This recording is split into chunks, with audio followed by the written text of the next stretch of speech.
Lấy đi, em lên lấy đi. Lấy đi. Ôi,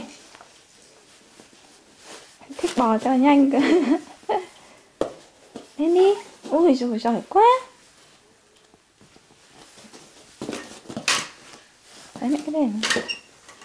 Đấy đúng rồi, đổi sang bên kia thế. Đặc công giỏi quá.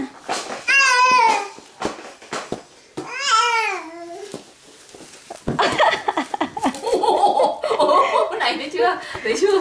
Thấy chưa? Rồi, cho ăn thôi nhá. Chộp thật Giỏi quá. Bạn nhắn bò giỏi quá. Này ra lấy cái này này.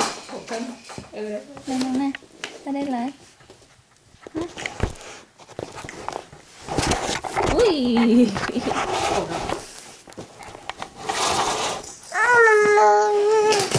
Đấy, có mục tiêu mới nha. Đấy cơ mà.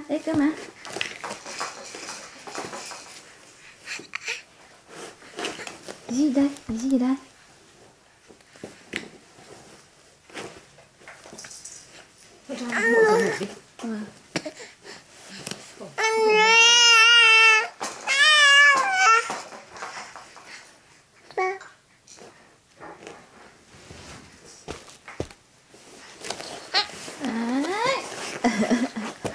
Đấy, đổi từng bên một.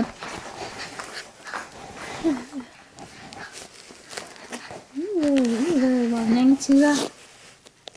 Đây, của em đây. Thôi, ăn.